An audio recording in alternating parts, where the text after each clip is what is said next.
It happened not with the thunderous roar of a cataclysm, but in a quiet moment beneath the dripping shadows of a cave. Perhaps there was a flicker of light, a tremor of air, a whisper too strange for language.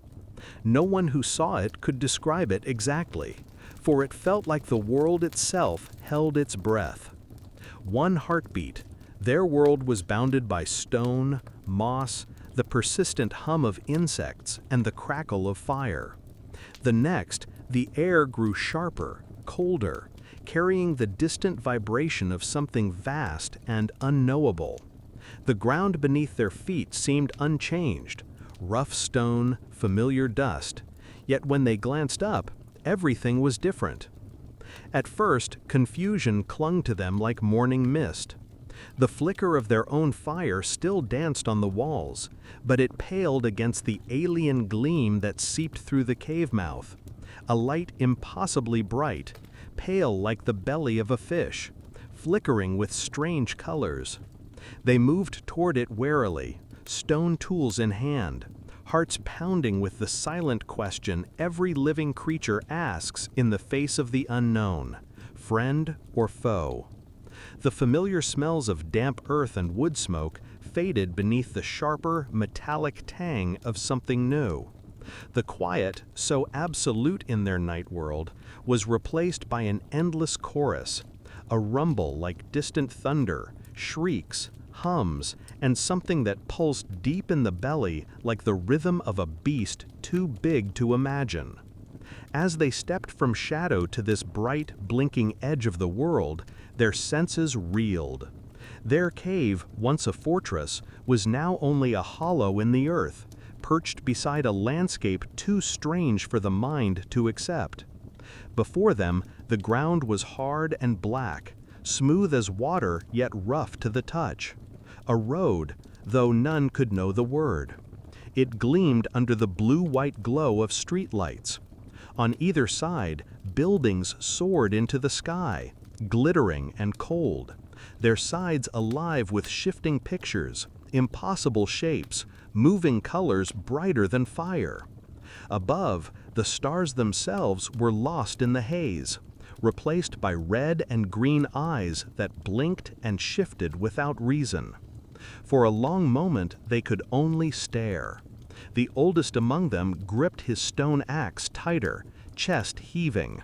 The children pressed closer to the adults, hands seeking warmth, faces hidden. What were these shapes that moved inside the glowing glass? What beasts made the ground tremble as they roared past in metal hides? The wind here was sour and sharp, biting at skin and nose, tasting of things no one had ever hunted or cooked. Someone took a step forward, then another. Curiosity, older even than fear, pulled them on. They crouched by the edge of the road, squinting at the lines painted upon it, puzzled by their unnatural perfection. Their language had no words for asphalt, for traffic, for advertisements, but their minds cataloged every detail. The heat that radiated from engines, the strange roar and sudden silence, the flickering, dancing shadows cast by vehicles speeding by. Instinct screamed to hide, to run back to the safety of the cave, but the world behind them no longer felt real, as if it had faded with the dawn. Ahead, a universe of impossible wonders awaited, every sense overwhelmed. The air buzzed with the smell of oil, rubber, fried food, and distant rain. Somewhere, a siren wailed, a sound no animal could make, neither predator nor prey. The ground shuddered with the passage of a subway far below, and a group of figures passed by. People, tall and soft-looking, wrapped in impossible fabrics, their faces glowing with the blue light of small rectangles in their hands. The first wave of terror broke when a pair of headlights swept over them, and everyone dropped low, hearts racing, as if the ancient memory of hunting and being hunted was summoned all at once. They tried to become stone, invisible and silent, But the light kept moving, unconcerned. No teeth, no claws, only the roar and the echo fading into the night. Gradually, it dawned that these monsters passed by without noticing them, absorbed in their own incomprehensible business. Caution warred with wonder. Could this new world be trusted? Was it a trick, a dream, a spirit's game? As the hours crawled on, curiosity prevailed. They began to test the world, pressing hands to the strange metal of parked cars, sniffing at trash bins filled with mysterious remains, watching in awe as automatic doors slid open at a convenience store. When one of the children ventured too close, the doors whooshed open, making everyone leap back, then fall into nervous laughter. For the first time, it was clear. Here, magic was real, or else the laws of nature had changed forever. The strangeness never stopped. Lights above their heads hummed without flame. Water did not come from rain or river, but hissed from pipes and fountains.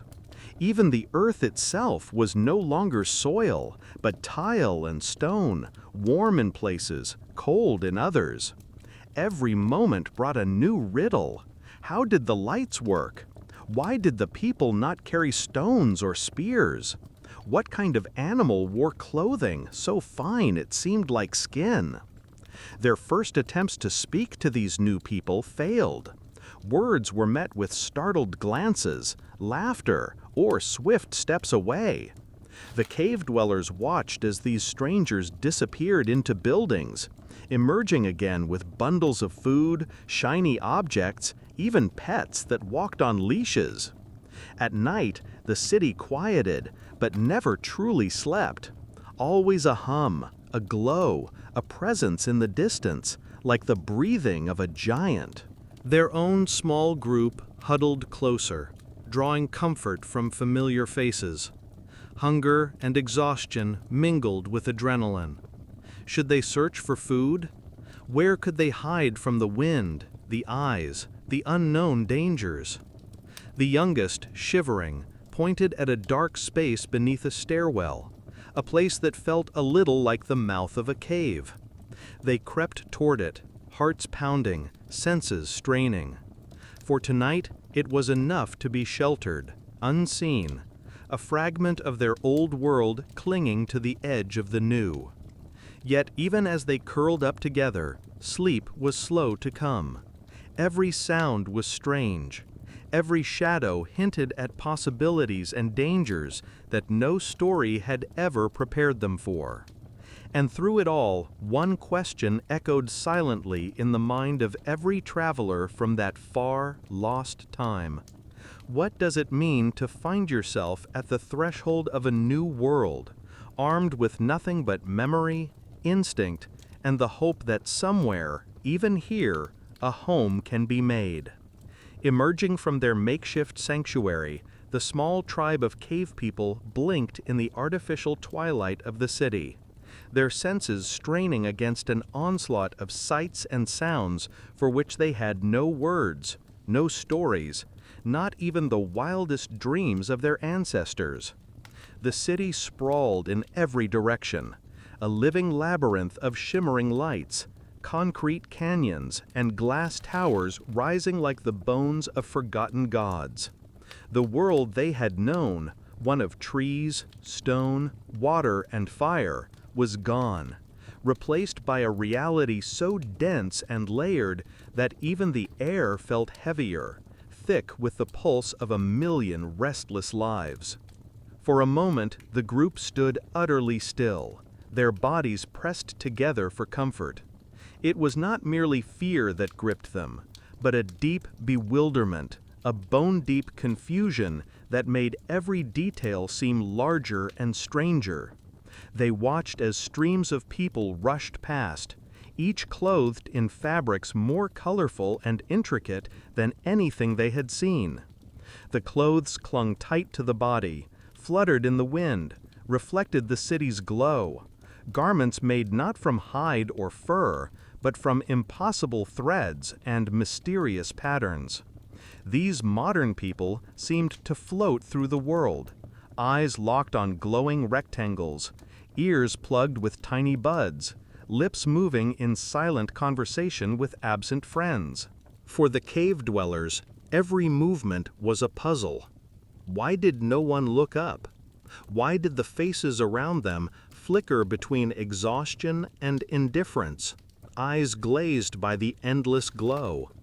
The children clung to their elders, staring in awe at people gliding by on two-wheeled contraptions, bicycles, scooters, faster than the swiftest deer, yet utterly silent.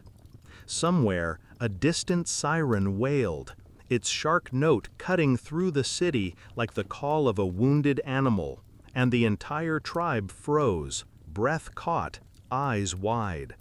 But the city's people barely noticed. In this world, it seemed, even danger wore a mask of routine. They ventured out further, staying close to walls, always searching for shadow, for a familiar sense of shelter. The city's surfaces bewildered them. Sidewalks of smooth stone, painted with symbols and lines they could not read. Glass so clear it seemed like frozen air, yet so hard it could not be broken. Doors that opened with no touch, fountains that gushed without rain. The air itself was different, sometimes sharp with the tang of iron and oil, sometimes sweet and heavy with perfumes that clung to passing strangers, sometimes laced with the bitter smoke of machines. And the noise, oh, the endless noise! Not the song of birds or the cry of hunting wolves, but a ceaseless, overlapping tide. The rumble of engines, the sharp yelp of horns, the rhythmic hiss of trains far beneath their feet. Voices echoed from every corner, snatches of language rapid and clipped, meaning impossible to grasp. Screens glowed in every window, flashing images of places even stranger, people who smiled and shouted, selling things, dancing in ways that defied sense. Somewhere nearby, a small animal, plump, featherless, squealing, was led on a string by a child. The cave children pressed forward in fascination. What sort of creature was this? Why was it not hunted? Why did it follow so docilely at the heel of a human? The city child glanced at them, puzzled, and tugged her pet away. In the eyes of the modern people, the newcomers were invisible, just another shadow in the urban night. Curiosity warred with fear. The men circled back to the street's edge, watching as a massive bus pulled up, doors opening with a hiss. Dozens of people surged forward, vanished inside the belly of the beast, and reappeared moments later at another corner. Was it safe? Was it a predator, a trap, a ritual unknown to them? The cave dwellers whispered among themselves, mimicking the posture and gestures they saw, trying to blend in, to understand. Their eyes lifted at last to the sky, expecting familiar constellations to guide them, only to find the heavens erased. The sky was awash with artificial light, stars drowned in the neon shimmer, the moon little more than a ghost behind clouds of exhaust. Towers loomed over them, cold, unyielding, their sides covered in moving images. Faces 10 stories tall smiled down, beckoning, warning, offering food or shelter in a language of colors and shapes. The city was alive, a restless animal, but one without a face or a heart they could recognize. Smells curled around every corner, strange and intoxicating. Hot bread from a bakery, the sharp sweetness of fruit, the burnt tang of meat grilled over electric fire. The tribe's stomachs rumbled, senses torn between fear and hunger. They had learned to find food by scent, by tracks, by patience and craft. But here, nothing made sense. Trash bins overflowed with food still in wrappers, yet it was not clear what could be eaten, what might harm, what was meant for some other purpose. Each hour brought new marvels. A group of musicians played on a corner, their instruments singing songs of longing and joy, amplified by machines that echoed down the streets. People danced, clapped, or simply passed by, untouched. For the cave people, the music was both familiar and alien, rhythm, beat, melody, but transformed into something too powerful, too precise, conjured from wood, metal, and hidden wires. They wandered, drawn by the glow, the mystery, the endless unfolding of the city's secrets. Every block was a new world, shops overflowing with objects in all the colors of the rainbow, windows full of food, tools, clothing, and machines whose uses could only be guessed at. Screens lined every wall, flickering with faces and images, stories without words, meaning without sense. They watched, learned, adapted. The first awe gave way to a growing desire to understand, to belong, to find a place within this endless swirl. Eyes widened at the magic of automatic doors, the marvel of lights that obeyed no fire, the river of people who moved with purpose but never glanced at the strangers among them.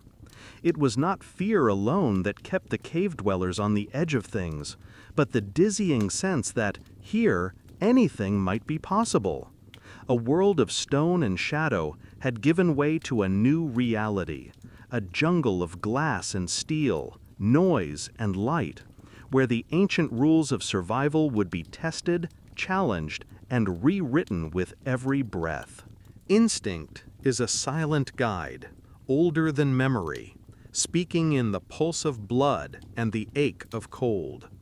For the cave people, this new world, blinding in its lights, deafening in its noise, was less a place than a threat. Their ancestors survived because they learned to seek cover, to read the language of the earth, to find safety before hunger or curiosity could draw them out too far.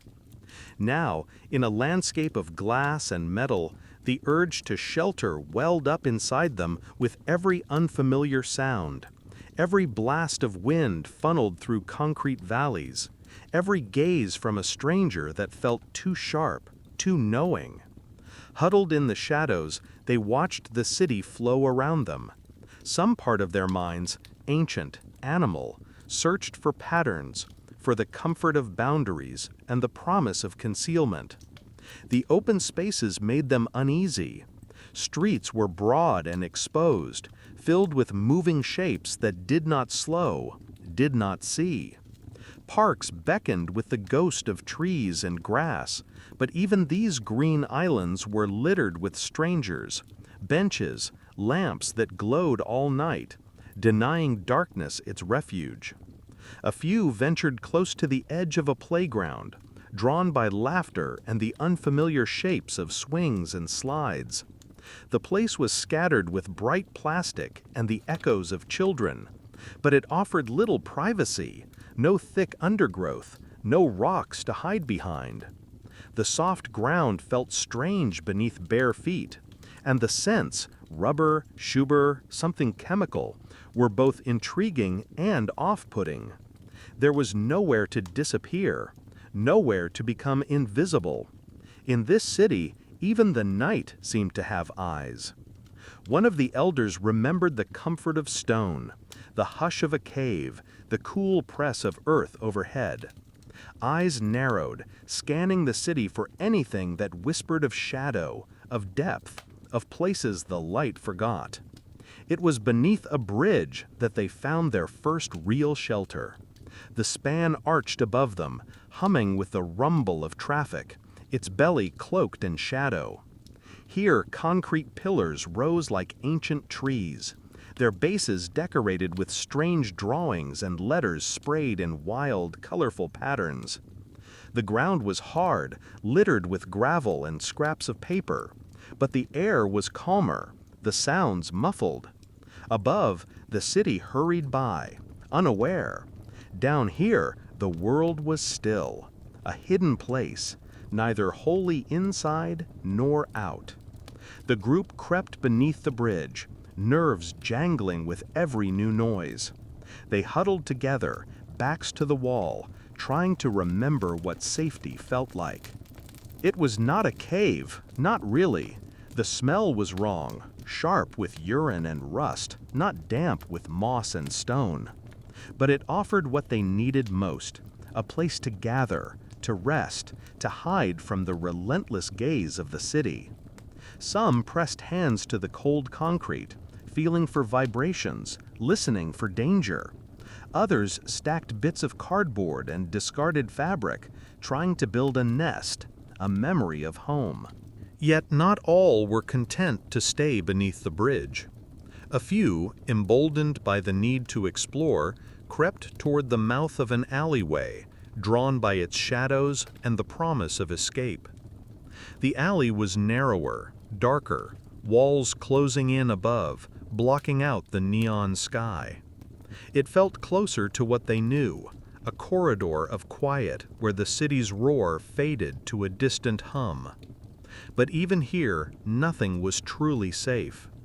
Rats scurried in the darkness, dumpsters overflowed with sharp-edged debris, and from somewhere deep within, a distant, hollow clang echoed. A warning or a welcome, no one could say.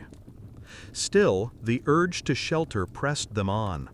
They learned to test every new place, sniffing the air for danger, prodding the ground for softness, listening for the footsteps of others. Some night, a door stood ajar in the side of a building, spilling faint light down a flight of stairs. Inside, the air was warmer, thick with dust and the strange perfume of chemicals. They descended, cautious, hearts thudding as the darkness closed around them. The basement was cluttered with boxes, forgotten furniture, machines that slumbered with blinking red eyes. Here, at last, they felt something like safety. The walls pressed close, muting the city's clamor. Shadows pooled in every corner, and the floor was soft with dust.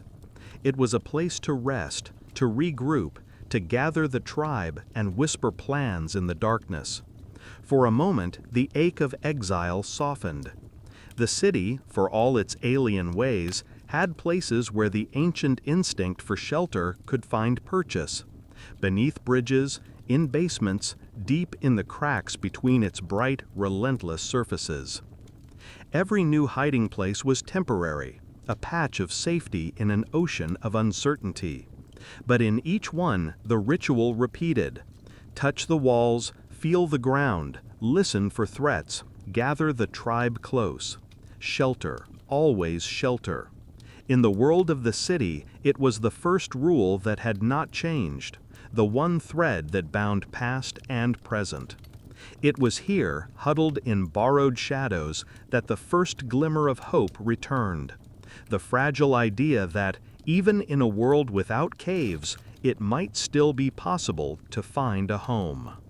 To understand what home means to a cave person is to step into a world where survival is as much about feeling as it is about shelter.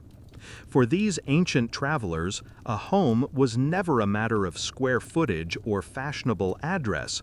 It was something far more primal, an invisible thread woven through memory, instinct, and the pulse of the earth itself. In their old life, a cave was more than just a hollow in the stone. It was a sanctuary shaped by centuries of quiet selection, an answer to the most urgent questions. Where is it safe to sleep? Where can a fire burn without being seen by enemies? Where can a child's cry be muffled by moss and shadow? The mind of a cave dweller mapped the world in layers of safety and danger, warmth and cold. When they searched for a home, they saw not just a place, but a promise. The ideal cave stood high, out of reach of sudden floods and prowling beasts. Its mouth faced away from the wind, angled to catch the first golden warmth of sunrise, yet hidden from wandering eyes. The walls were thick and curved, holding in the breath of fire and bodies, keeping the night's teeth at bay. Stone overhangs or tangled brush concealed the entrance, disguising the tribe from both animal and human rivals. The best caves were dry, never dripping except after the heaviest storm, with air that moved gently but did not whistle, and a floor sloping just enough that water would run away, not pool beneath sleeping bodies. Within those walls, life unfolded according to rules older than language. The elders chose a spot near the center, the warmest and safest, while younger hunters slept near the entrance, ready to meet whatever came. The flicker of a fire carved circles of safety in the dark. Each stone, each groove in the wall, each pile of bones and tools held a history. Marks of battles survived, winters endured, children raised beneath a sheltering roof of stone. Even the darkness beyond the fire had meaning, the unknown pressing close, a reminder that home was precious because it was rare. What made a place home for them was never just the rock and earth, but the way it wrapped itself around the mind. A good cave calmed the heartbeat. Its silence was deep, a cushion against the howling winds outside, the thunder of storms, the cries of night predators. The air smelled of old ash and damp fur, a perfume that spoke of family and safety. Shadows on the walls were familiar, painted by the firelight into stories. Hunts, dances, victories, dreams. Stories passed on in quiet voices to keep fear at bay. To the cave people, the loss of such a shelter in this new world was not simply the absence of a roof, but the unraveling of that web of certainty. Here, glass and steel replaced stone, and nothing answered to their instincts. The city's walls did not curve to comfort them. The floors felt hard and unyielding, and the glow from electric lights was too sharp, too constant to offer the peace of a dying fire. Yet even now, the old psychology guided every step, seeking the hidden, listening for the quiet places, measuring every space by whether it could hold warmth, whether it could keep danger out. Home, for them, was never about ownership or possession. It was a feeling, a quickening in the chest, a hush in the mind, a surety that, at least for this night, nothing would drag them from sleep. It was the place where stories could be told and listened to, where children could laugh without glancing at the shadows, where hunger and fear lost their sharpest edge.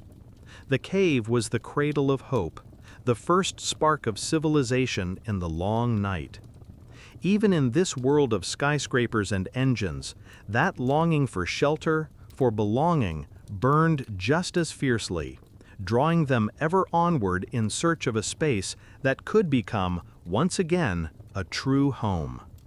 The urge to recreate the familiar is an ancient force, woven into the bones of anyone who's ever longed for safety.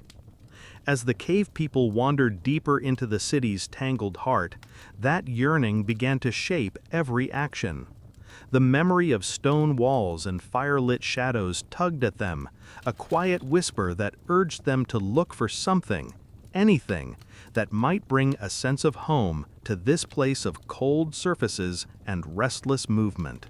In a world built for others, they set out to build something for themselves. They moved through the city with the sharp-eyed caution of hunters, mapping their surroundings with instinct as much as with sight. Where others saw clutter and waste, they saw possibility. Cardboard boxes, stacked behind stores and scattered in alleys, became precious building blocks. Discarded wooden pallets, heavy, splintered but sturdy, were dragged to chosen corners with the determination of people used to making shelter from what the earth offered. Broken furniture, lengths of plastic, even heaps of old clothing and bags, nothing escaped their notice. Each item was tested, weighed, pressed, sniffed, and sorted with a craftsman's eye for what might keep out the cold or soften a hard floor. At first, their efforts were awkward, guided more by memory than by understanding of these new materials. They piled boxes high, wedged sticks and branches where they could, covered openings with tarps, old banners, and even torn curtains stolen from dumpsters.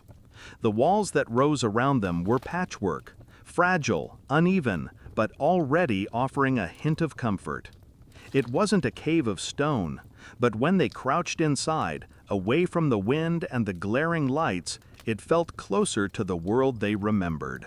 The oldest among them recalled how caves were chosen not only for their protection, but for how they gathered warmth.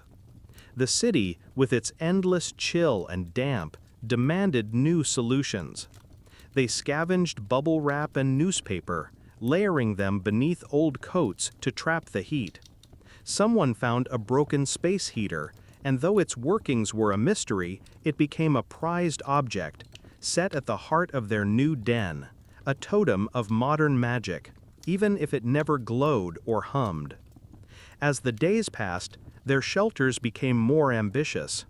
Beneath an overpass, they assembled walls from plywood and sheets of metal pried loose from abandoned construction sites.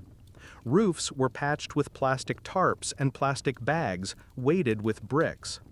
Every gap was stuffed with scraps of cloth or insulation filched from dumpsters. The structure grew in complexity, its design evolving with each experiment, each night spent listening to the rattle of wind and the far-off thunder of trains. They watched how the city's people moved, how they found comfort in parks and on stoops, how some slept on benches or beneath awnings.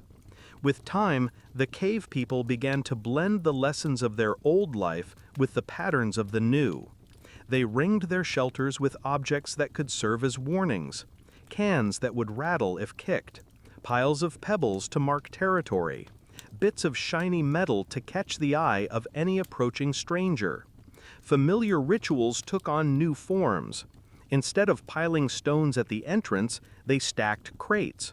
Instead of moss for bedding, they layered newspapers and clothes, seeking the same softness in new, unrecognizable things.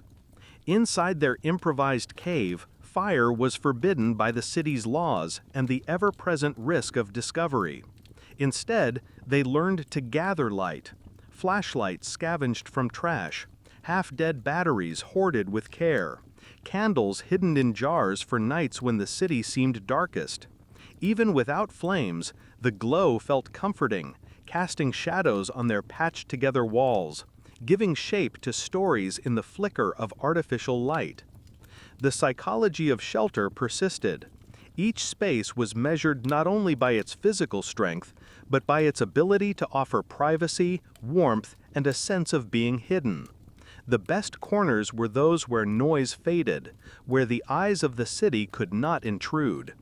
Children tucked their treasures, bottle caps, bright bits of glass, marbles, into crevices and cracks, as if the act of hiding could claim the space, transform it from a cold shelter into a lived-in home.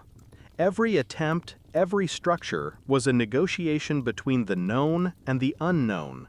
The city would never be a cave, and yet, through the patient accumulation of scraps and memory, the cave people began to carve out islands of belonging. Their new dwellings stood as quiet testaments to adaptation, a blend of ancient instinct and modern improvisation, shelters that held back the city's chaos for another night.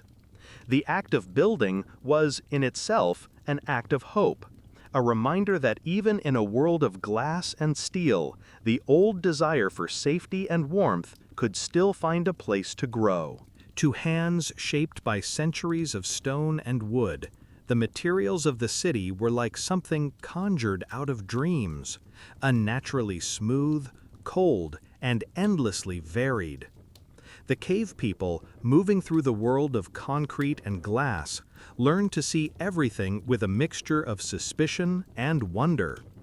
Every surface was a puzzle, every discarded object a potential treasure or threat.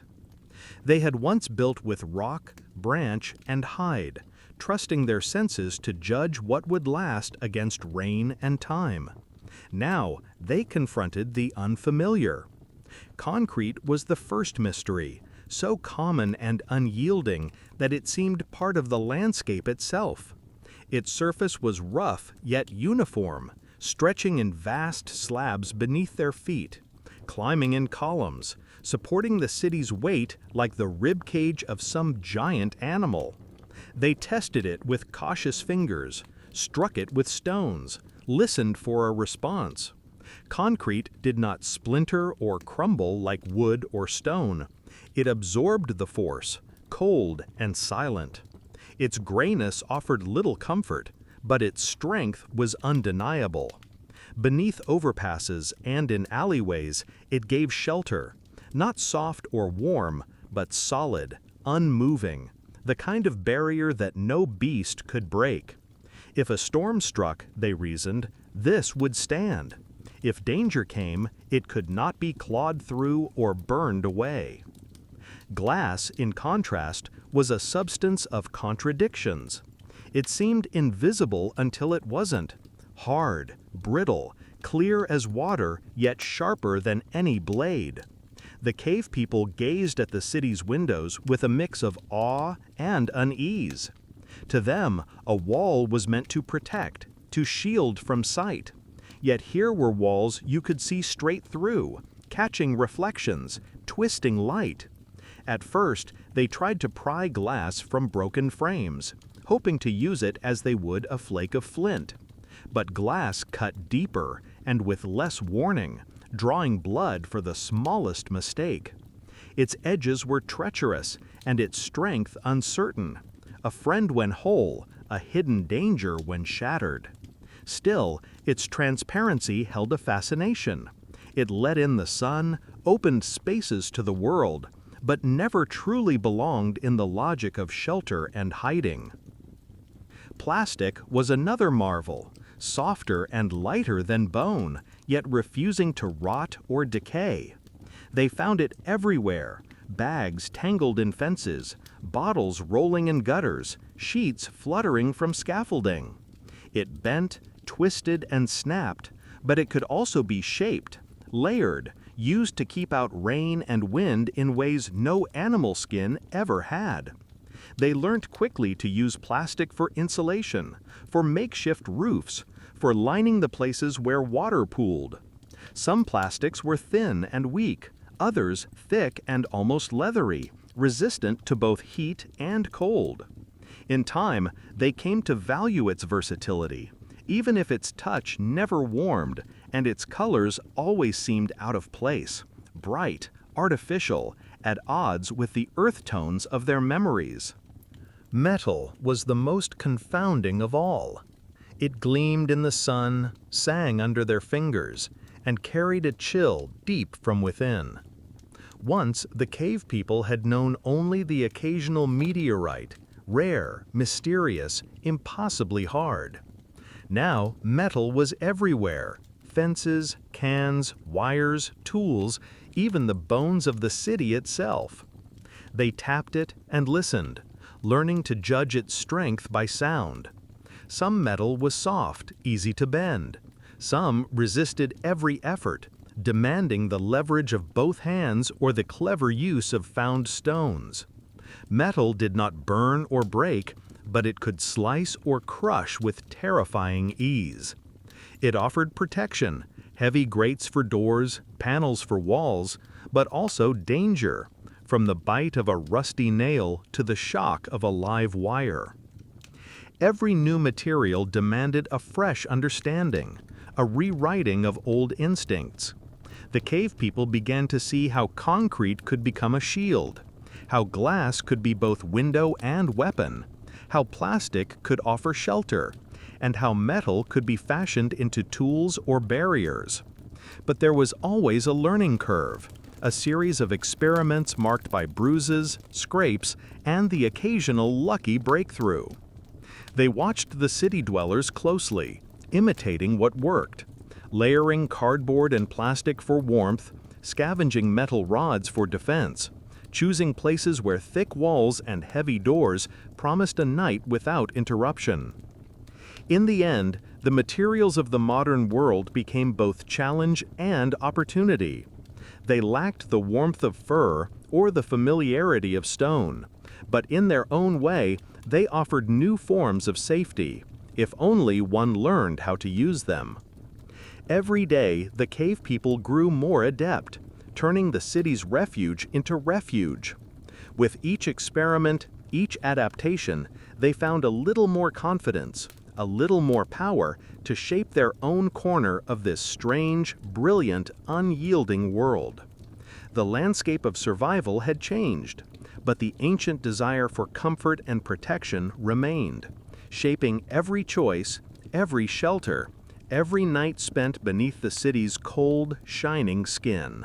Their hands remembered the feeling of stone, a sharp edge chipped with care, the cool heft of a well-balanced tool that could split bone or carve wood. For as long as anyone could recall, tools had been born from necessity and patience, each one shaped by the logic of survival. When the cave people found themselves among the relics of the city, their instincts sent them searching for the familiar, rocks that could fit the palm, sturdy sticks that might serve as spears or levers, bones or shells left behind by life and death. In a landscape of concrete and metal, these things were rare, but the hunt was part of who they were. At first, their movements were cautious, almost ritualistic. They scanned the ground for loose stones, picking up chunks of gravel or broken brick, testing each for weight and edge. Branches were harder to find, but even a piece of discarded rebar or a snapped broom handle could serve in a pinch. They turned over the city's debris with practiced care, gathering any object that could be sharpened, lashed, or wielded for breaking, scraping, or building. A lost screwdriver, heavy with rust, became a prized possession. The bent frame of an umbrella, once stripped of fabric, transformed into a digging stick or a hook. The first discoveries were humbling. Some tools, so precious in the wild, proved useless here.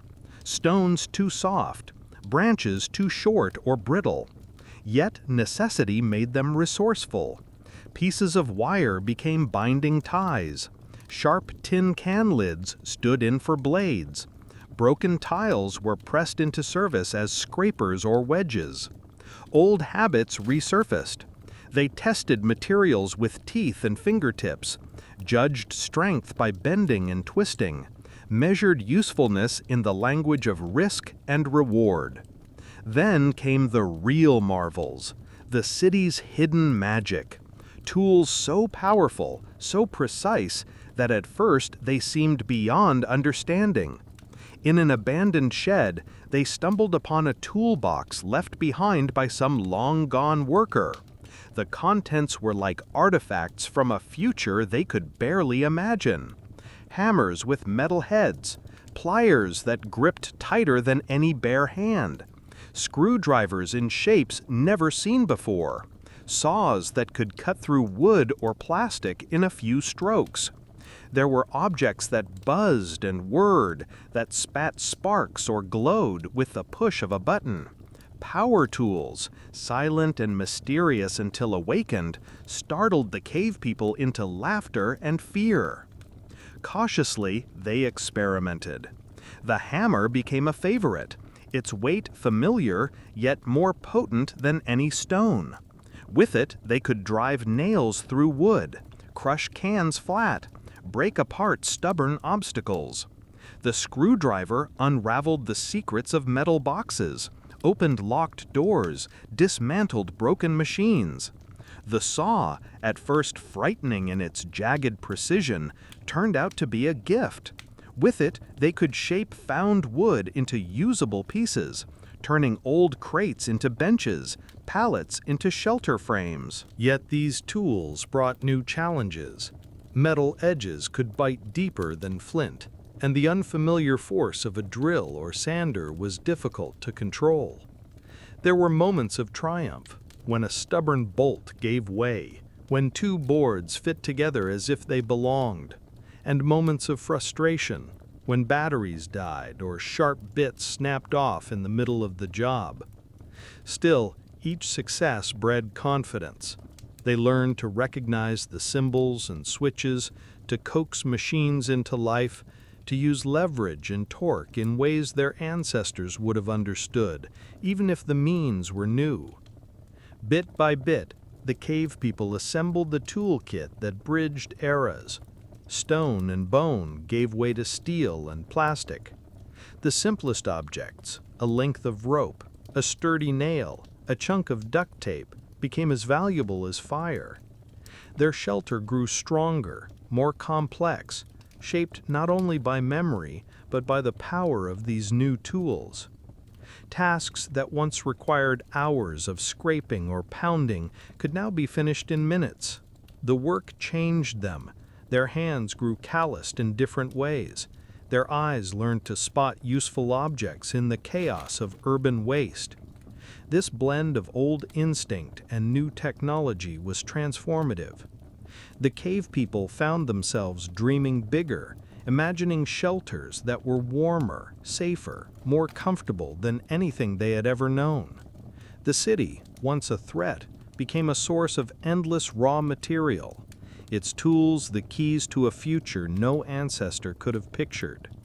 In the rhythm of building, in the patient taming of each tool, they discovered a strange kinship with the people who had come before them, and with those whose inventions now shaped the world around them. The process of creation was a bridge across millennia, a reminder that the urge to build, to improve, to shelter and survive endures, no matter how strange the world may become. Their first true shelter in this city was not a thing of beauty, but a testament to invention born of desperation.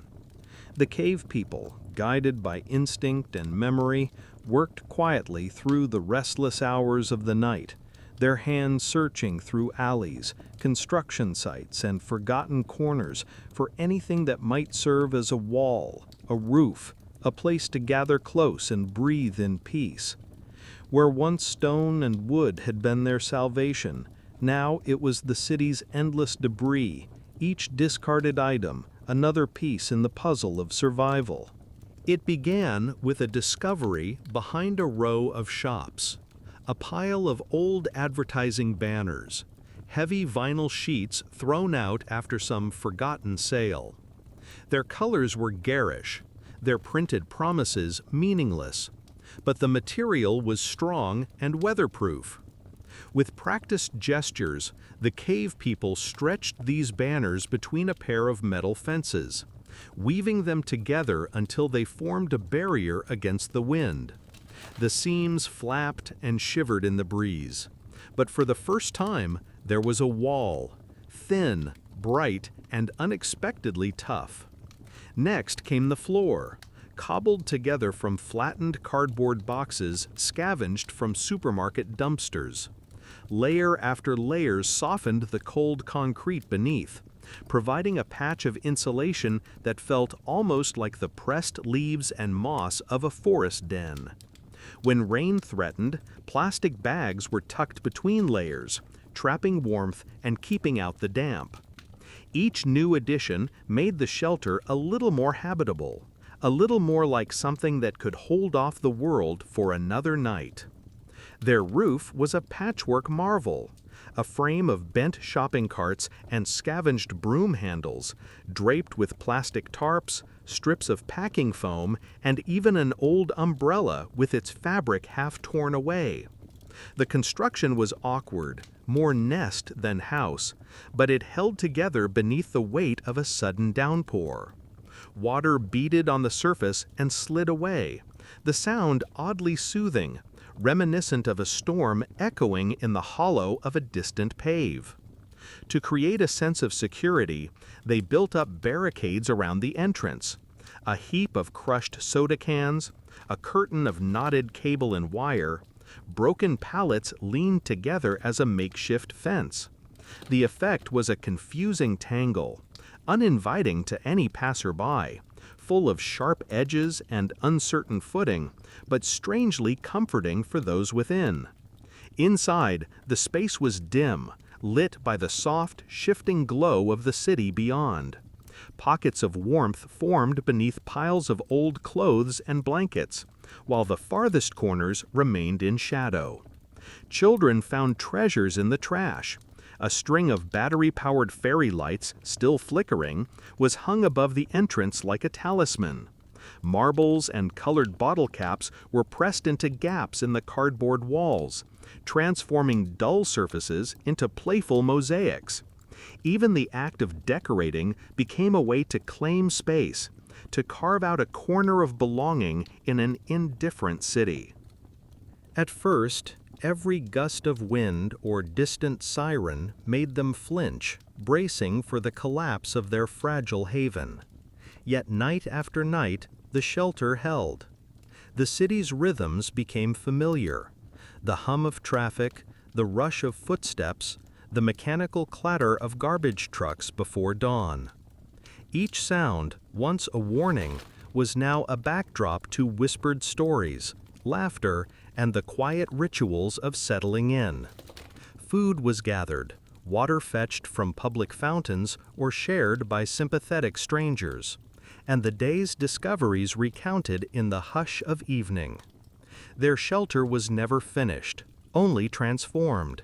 Walls were patched, roofs rearranged, defenses reinforced with each new storm or intrusion. The materials changed, but the logic remained. Create boundaries, keep out the wet and the cold, gather close, and hold fast to those who shared the space. It was a fragile arrangement, always at risk of being swept away by the city's indifferent tide, but it was also a symbol of hope. In every rough surface and borrowed scrap, there was the stubborn belief that a home could be made, even here. With each passing day, their creations grew more ambitious. They experimented with shapes and structures. A lean-to propped beneath a fire escape, a circular nest of coiled cable deep inside a parking garage, a tunnel of cardboard connecting two sheltered spots beneath the overpass. Some worked better than others.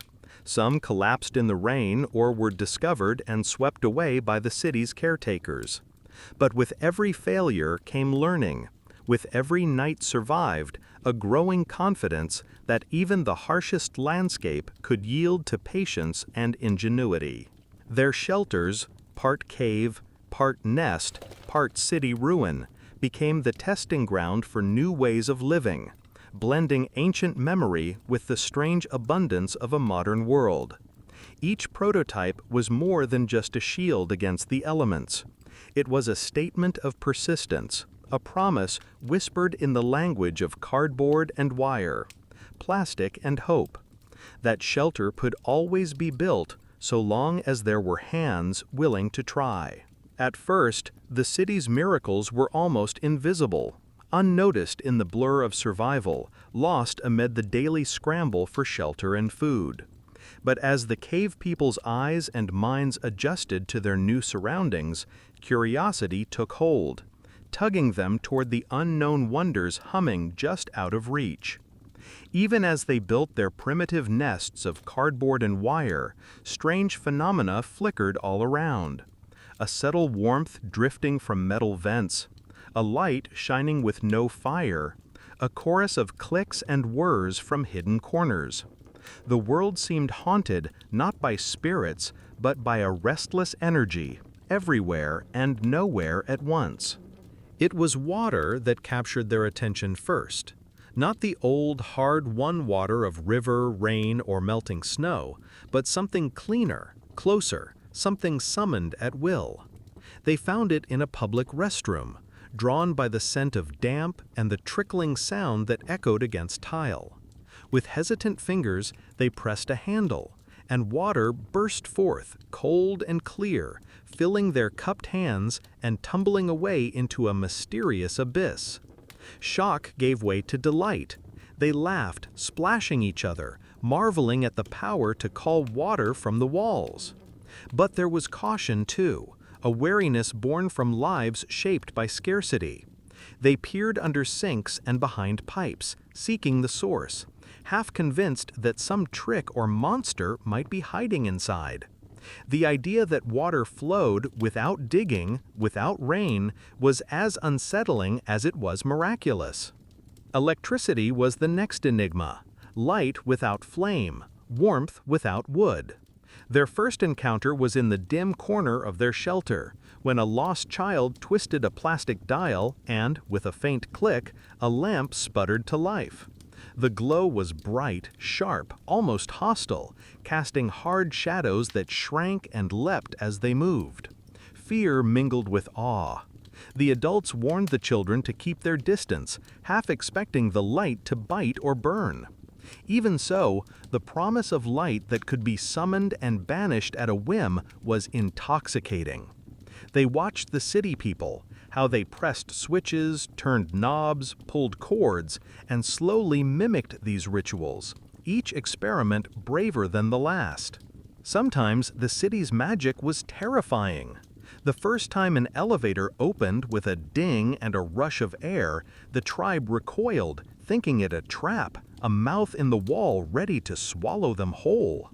But when a group of people stepped inside, the doors slid shut, and moments later, the same group reappeared, now higher or lower, unchanged, but for the looks of boredom on their faces. The cave people studied the elevator with suspicion, arguing in hushed voices about its purpose. Was it a passage to another world, a ritual, a test? Eventually, driven by curiosity, they tried stepping inside.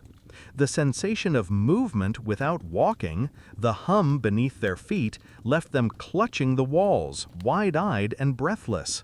When the doors parted again to reveal a different floor, they stumbled out, giddy and shaken, uncertain if they had traveled or been transformed. Then there was heat, soft, even, radiating from metal panels and grates, trickling into the air like invisible fire. In the city, warmth was not fought for with axes and flint, but drifted quietly, woven through buildings by systems too complex to see. At first, they were suspicious, fearing burns or poison, but they quickly learned to recognize the gentle flow of heated air and sought it out, arranging their sleeping spaces near vents and radiators. The realization that comfort could be found, that cold could be banished at the flick of a switch or the turn of a dial, was almost overwhelming. It made the city feel less like an enemy, more like an unpredictable ally. With each discovery came new questions. They tried to trace wires and pipes, to understand where the power lived and how it could be tamed. Sometimes their attempts ended in surprise. Static shocks that snapped at their fingers, bursts of hot water that scalded skin, the sharp metallic taste of water not meant for drinking. They learned quickly, marking dangerous switches with bits of tape, warning each other away from exposed wires and glowing panels. Curiosity gave way to respect, to a growing sense of the rules that governed this world. The cave people adapted, blending awe with caution, layering new knowledge over ancient instincts.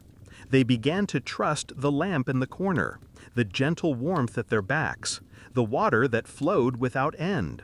But every use of these marvels carried a sense of risk, a tiny thrill that something wild and powerful was being borrowed for a moment. The city's wonders were never fully understood, but they became a part of daily life, a chorus of miracles and mysteries, as magical as any fire stolen from the gods. In time, these comforts would become expected, even taken for granted. But for now, every light, every drop of water, every gentle wave of warmth was a reminder. In this strange new world, magic was real, and it was everywhere. As their shelter gradually took shape, half nest, half fortress, patched together from the city's discards, the ancient instinct for order and cooperation began to reawaken within the group. The business of survival, whether under the looming stone arches of the past or among the towers of steel and glass, demanded not just hands, but minds attuned to their own unique rhythms and strengths. Without words for specialist or division of labor, the cave people simply fell into familiar patterns, each person gravitating toward the work that felt right, driven by old instincts and the new challenges of this world. The strongest and most confident, those whose bodies still bore the memory of hunting, naturally took charge of gathering food. They slipped through the city at dawn, moving with the silent purpose of wolves, eyes alert for the glint of discarded groceries or the scent of something edible carried on the wind. What was once a hunt across meadows and forests became a scavenger's art, raiding market bins, tracking the rhythms of bakery deliveries, learning which alleys produced the best bounty after sundown. Their skill was not just in finding food, but in judging what was safe, what could be cleaned, what might bring sickness. It was their sharp noses and quick reflexes that protected the group from hidden dangers. A moldy fruit, a forgotten can, a tempting but poisonous treat. Others, guided by a different instinct, set about mastering the art of shelter itself. These were the hands that wove branches into walls, that once stacked stones into hearths. Now they bent to the city's logic, learning to bind cardboard into panels, to lace rope and plastic into windbreaks, to patch leaks with tape and old towels. They listened to the sounds of their home, the creak of settling walls, the hiss of rain against tarpaulin, and responded with repairs, reinforcements, quiet adjustments that kept the cold and wet at bay. Their pride was in the shelter's strength, in every improvement that made the nights a little warmer, the winds a little less cruel. The youngest, fleet-footed and wide-eyed, took on the role of explorers. Where adults hesitated, wary of the unknown, children darted ahead, slipping through fences and into alleyways, clambering up abandoned fire escapes to spy the city from above. They returned with stories, with treasures, a forgotten sandwich, a pocket flashlight, a bundle of wires that could be twisted into new tools. Their eyes missed nothing: a shortcut through a parking garage, the schedule of the garbage trucks, the way light filtered through a broken window at noon. The world, to them, was a puzzle to be solved, and their curiosity brought fresh ideas to the group. A few among the oldest, slowed by years but sharp of mind, became the memory keepers. They watched the city's people from the shadows, memorizing habits, noting dangers and opportunities. Their advice guided the others: when to move, when to hide, when to risk crossing an open street. They were also the ones who remembered the old ways, the lessons of fire and patience, of quiet endurance. Around them, the group gathered in the evenings, sharing food and warmth, listening to stories that blended the legends of stone and flame with the new myths being born under neon skies. Some, drawn to the city's flickering magic, became experimenters, tinkering with broken radios, twisting wires together, trying to coax life from dead batteries. The smallest success, a bulb that glowed, a fan that whirred, became cause for celebration, a spark of hope that knowledge could be won even here in a world that followed different rules. Together, this unlikely tribe functioned as a living organism, each part essential, each role shaped by instinct and the demands of their strange new home. There were no leaders and no followers, only those who listened to the needs of the group and answered in the ways they knew best. Food was shared, work divided, stories traded. Every day was an act of discovery and adaptation, each person learning, failing, and trying again. The city, for all its indifference, could not erase the old bonds. In the rhythm of work and rest, in the exchange of glances and gestures, a sense of belonging grew. The cave people were no longer just survivors. They were a community, remaking themselves one task, one meal, one night at a time.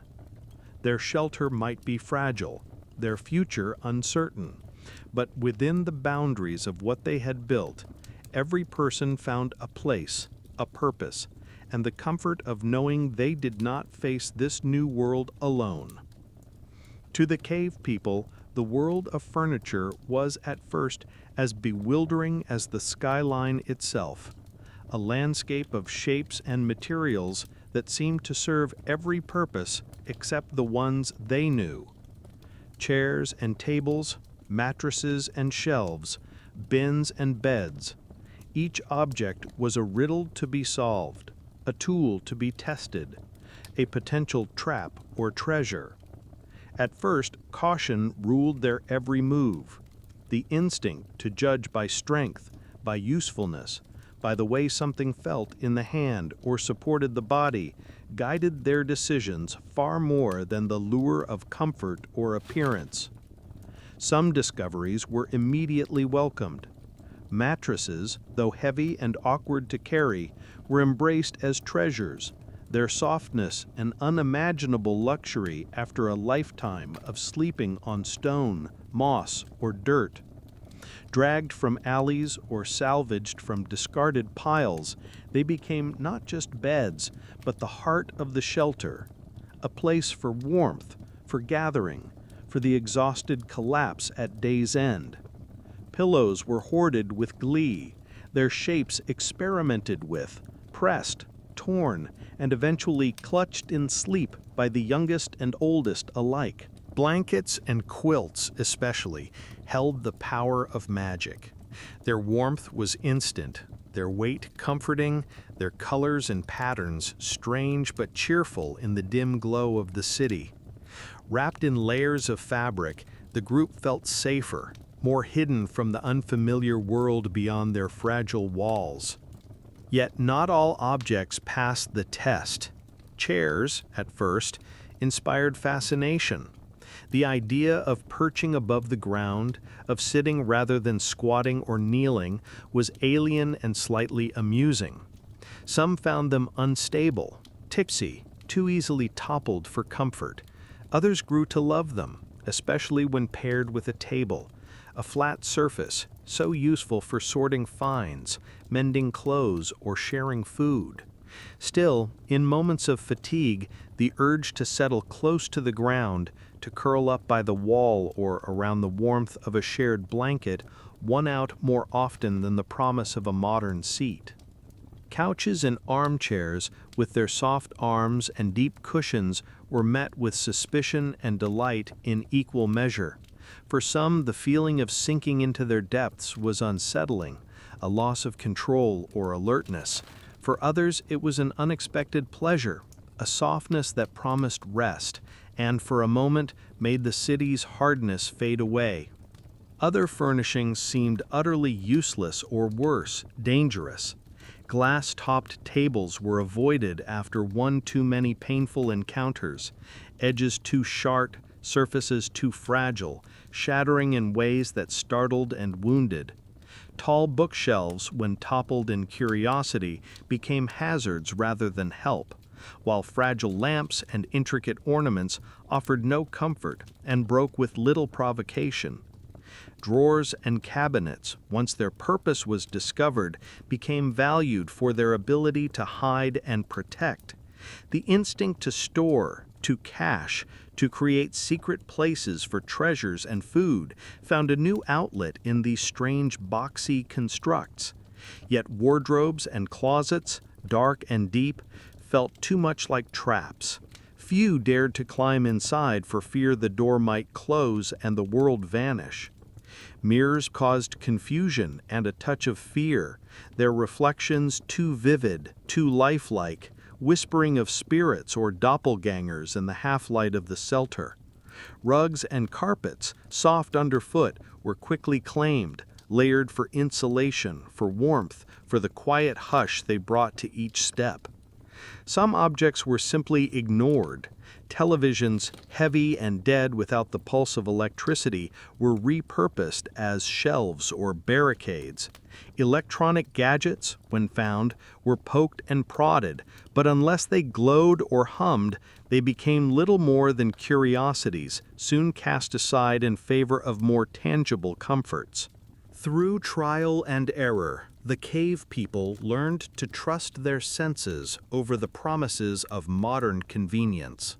Anything that brought warmth, safety, or the ability to gather was welcomed, adapted, woven into the fabric of their new home.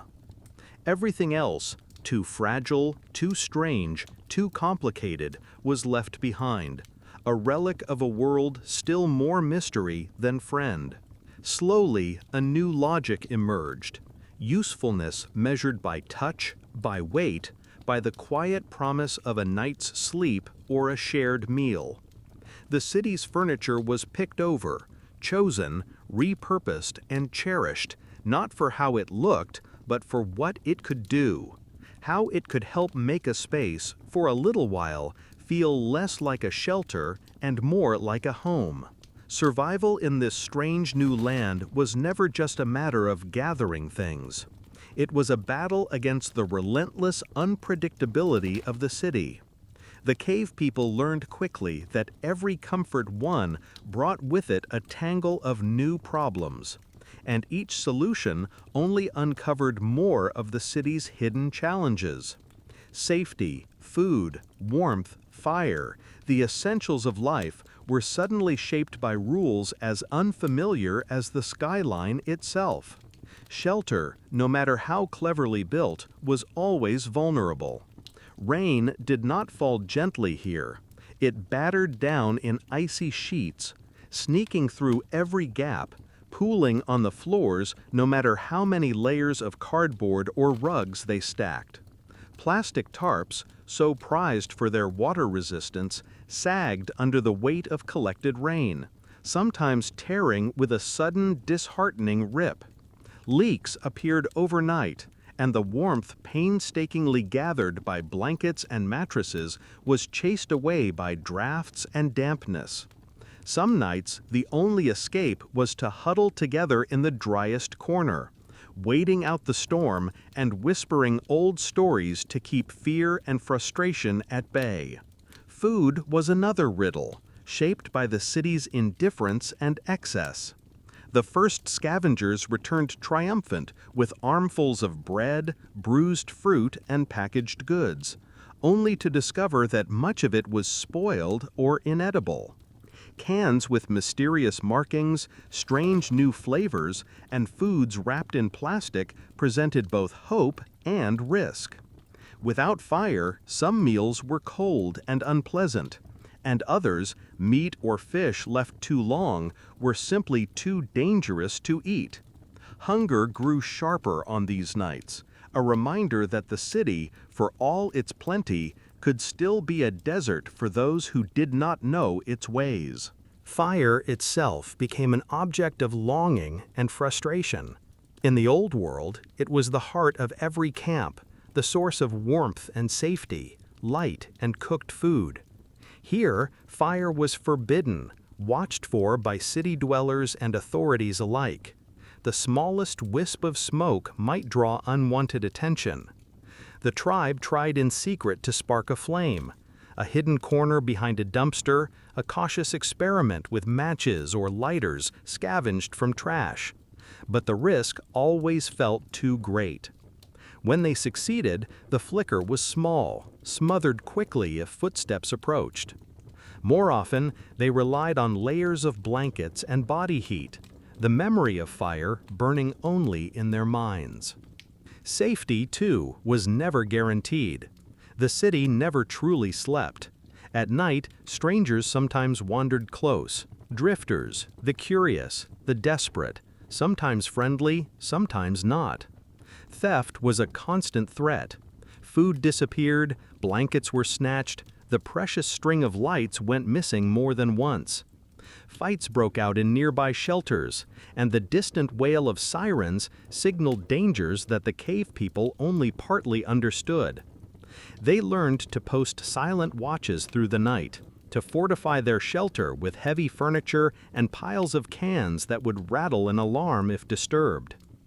The city's rules were confusing, even treacherous. Attempts to gather food sometimes led to angry shouts from shopkeepers, or worse, the appearance of uniformed figures who spoke in harsh, rapid voices and made gestures that brooked no argument. Some food sources, discovered with hope, proved off-limits or even booby-trapped by others equally desperate. The old instincts of hunting and gathering were tested every day against the strange new dangers of concrete, law, and competition. Yet for every disappointment, there were small victories: a cache of canned beans found beneath a bridge, a working space heater plugged into a forgotten outlet, a neighbor who, in a moment of kindness, shared soup or offered information about a safer spot to sleep. Each challenge forced the cave people to adapt, to invent, to rely on each other in ways both old and new. Through struggle, their unity deepened. Every hardship became a lesson, every cold night a reminder that they were still learning the rules of survival in a world that owed them nothing. Even in their frustration, hope persisted. In the silence before dawn, wrapped tight against the lingering chill, the group would sometimes laugh at their failures, at the tarp that became a pond, at the bread that crumbled into dust, at the matches that refused to light. The city was merciless, but it was not without its small mercies. And it was in the struggle, not in comfort, that the cave people slowly discovered their own strength. With each day, each problem faced and overcome, they grew a little bolder, a little more at home, even as the city kept finding new ways to test their resolve. Their first encounters with the city's technology were like stumbling into a field of magic, full of wonder, confusion, and a dash of dread.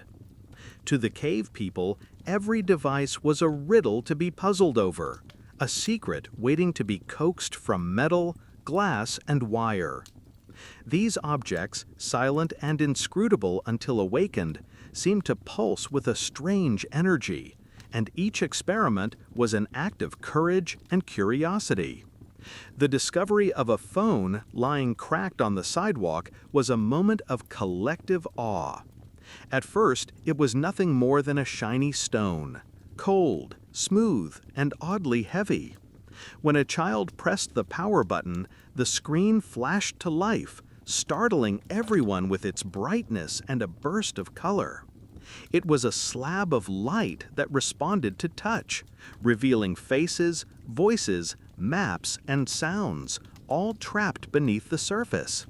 They pressed and swiped, imitating what they'd seen others do, delighted when a cartoon leapt into motion or a song filled the air. But deeper uses remained a mystery. Attempts to speak into it brought only silence, or at best, strange automated voices that answered in a language no one understood. Sometimes the phone buzzed or blinked on its own, as if possessed. When the battery died, it became just another shiny rock, useless, but never truly forgotten. A microwave oven, found abandoned in a heap of trash, was eyed with suspicion and intrigue. Its door swung open with a satisfying click, revealing a cave within a box, lined with a glass circle.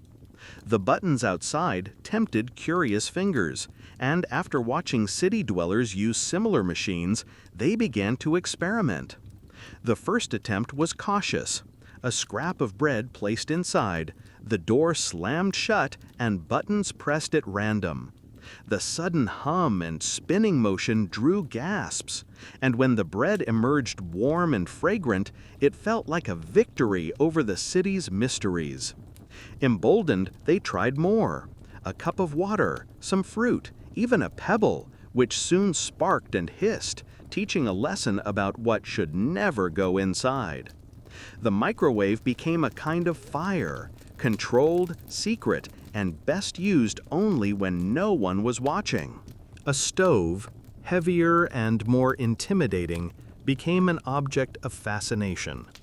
The knobs were twisted, the burners hissed, and with a match, a blue flame bloomed. The experience was both thrilling and terrifying, for here was fire, leashed and silent until summoned. Cooking became an act of ceremony. Meals heated quickly, the risk of smoke and discovery ever present. The stove was treated with the respect reserved for old-world fires, always watched, always approached with caution, and extinguished at the first sign of trouble. Bicycles were something entirely different, a tool and a toy, a means of escape and a new kind of hunt. Watching city dwellers glide effortlessly down streets, the cave people grew restless with longing. When they found a battered bike propped near a dumpster, the urge to ride was irresistible. At first, the experiment was clumsy. Mounting the seat was awkward, balance elusive, and more than once someone toppled sideways in a tangle of arms and laughter. But practice brought skill, and soon the bicycle became a prized possession. It was used for scouting the city, for racing between shelters, for hauling scavenged goods. The freedom it offered was intoxicating, the sense of speed and distance a magic beyond any run or climb. Other devices, radios, televisions, even remote controls, became puzzles to be explored. They twisted dials, pressed buttons, peered inside to see what made the objects sing or glow. When sound or pictures burst forth, the group marveled at the voices from nowhere, the moving images that told stories they could not fully grasp.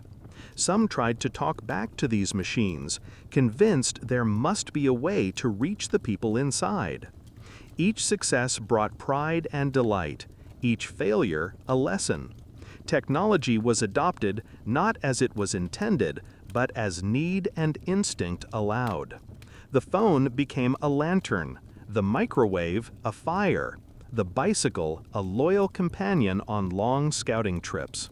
Even broken or misunderstood devices found purpose, as toys, as tools, as raw material for new experiments. Sometimes the magic was lost, the secrets never fully revealed, but that never stopped the next attempt. The city, for all its strangeness, was a landscape rich with hidden gifts. Gifts that, when explored with patience and a child's courage, could become a new kind of survival. The cave people did not understand every rule, nor did they need to. What mattered was the willingness to try, to adapt, to learn on the move. And in every lighted screen, every unexpected song or spinning wheel, they found a glimmer of possibility, a bridge between old instincts and the shape of a future still unfolding, one experiment at a time. In this unfamiliar landscape, every unexplained flicker of light or sudden hum took on a meaning far deeper than mere malfunction. The cave people, shaped by centuries of listening to the wind, watching the shadows, and naming what they could not see, naturally spun stories around the city's strange machines.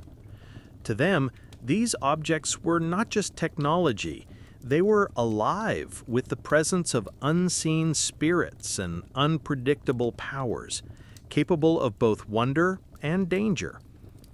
The automatic doors at the convenience store were among the first to gain a reputation as something otherworldly. For days, the group watched as people approached, and without touching a thing, the doors parted with a gentle sigh. It was as if the walls could sense intention, reading minds or hearts, allowing only the worthy to pass. At first, they approached with great caution, stepping forward only to see the doors open in silent greeting. Some whispered that an invisible guardian lived inside, a benevolent spirit who watched over travelers and granted safe passage. Others joked, half nervous, that perhaps the doors were testing their courage, sliding shut if one's heart was impure. Vending machines were even stranger, tall, glowing boxes that buzzed quietly to themselves, full of unreachable food and mysterious drinks. The cave people noticed how city dwellers would feed them coins or slips of paper, and the machine, after a series of mechanical sighs, would drop a treat as if by magic. Attempts to mimic this ritual often ended in confusion and frustration. Once, after a string of buttons was pressed at random, the machine sputtered, groaned, and swallowed a precious coin without offering anything in return. This was proof, some decided, that the machine's spirit had been angered. A tale quickly spun about the need to approach such beings with respect and a gift. Laundry machines took on a darker mystique. The sensation of stepping into a metal box and emerging on a different floor was too much like a passage to the underworld for comfort. Some believed the elevator was a kind of trickster spirit, carrying passengers between worlds, perhaps even changing them in subtle ways. Each ding of its arrival was a warning. Use its magic sparingly, and always step out with gratitude, lest it decide to keep you for itself. Microwaves, too, had their legends. The strange hum, the spinning food, the sudden burst of heat. These things smacked of fire magic, too powerful to be trusted. Some believed that certain foods angered the spirit within, causing it to spark and crackle with rage. It became a matter of superstition never to place anything shiny or round inside, for fear of inviting a storm of sparks or even a visit from the city's enforcers, who were said to punish those who displeased the spirits of fire. Vacuum cleaners were particularly alarming. Their sudden roar, their appetite for dust and crumbs, convinced the youngest that these were small domesticated beasts, kept by the city dwellers to hunt invisible pests. When one was turned on nearby, the group scattered, laughing and shrieking, convinced the beast might decide to suck up more than dust if not kept at bay. Each of these machines took on its own mythology, blending the truth of their function with the awe and suspicion born of old instincts. Malfunctions became omens: a blinking light, a machine that refused to work, a fuse that popped without warning.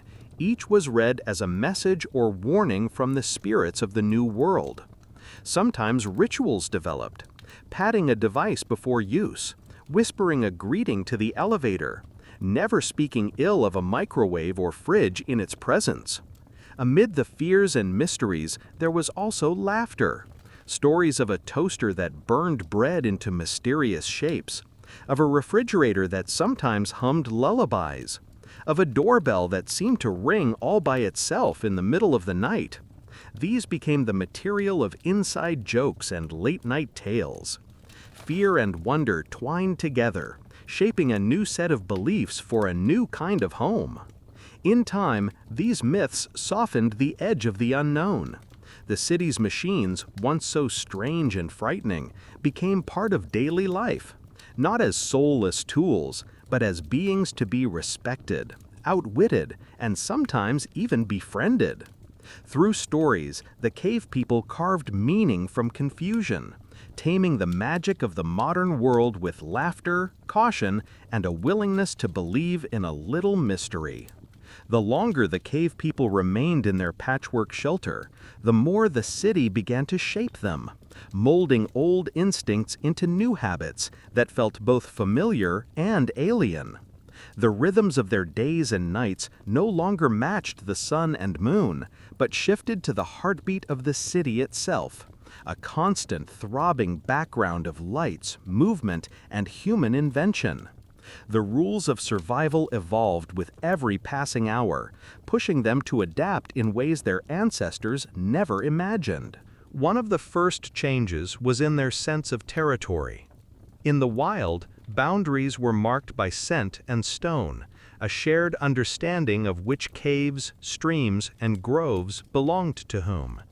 Here, in the city's shifting maze, boundaries were fluid, invisible, defined by proximity to warmth, safety, or resources. A prized corner near a vent or a working outlet might spark silent competition, each person subtly staking their claim with a pillow, a stash of food, or a treasured blanket. Disputes were settled not with outright confrontation, but with quiet negotiation. An offer to share, a promise to swap spaces tomorrow, an unspoken truce. The need for personal space grew alongside the need for cooperation, and so did the art of compromise. Light became a constant companion, and with it, new rituals. The deep darkness that once cloaked their world and shaped their fears was now banished by the city's relentless glow. At first, sleep was restless, interrupted by the pulse of headlights, neon signs, and the ever-present glare of street lamps. Gradually, the group learned to adapt, fashioning curtains from tarps and blankets, seeking the shadows beneath overpasses, growing skilled at napping in daylight, and waking at the softest hint of danger. Some found comfort in the light, others missed the hush of true night, but all grew used to the strange insomnia of a place that never truly slept. Noise, too, demanded a new kind of patience. The city's sounds were never-ending. Engines grumbling, alarms shrieking, voices arguing, music drifting in from distant windows. At first, every new sound was a warning, every unexpected noise a reason to freeze and listen. Over time, the constant clamor faded into the background, a tapestry of signals that could be ignored or interpreted as needed. The group grew adept at picking out what mattered: the steady tread of approaching footsteps, the telltale rattle of cans signaling an intruder, the soothing white noise of distant rain on metal. Communication shifted from words to subtle glances, gestures, and the shared language of those who live together in close quarters. The city's relentless motion seeped into their bones. Where once they had known the slow pace of the seasons, the careful movement from one shelter to another, now they found themselves swept up in the rush. Meals eaten on the move, sleep stolen in short bursts, a constant readiness to pack up and relocate if discovery or danger threatened.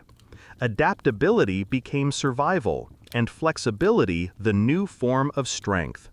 Their days were filled with small rituals of order, tidying their space, checking on supplies, planning who would scout, who would guard, who would repair. Evenings brought moments of shared silence, where old stories were retold and new ones woven from the day's events.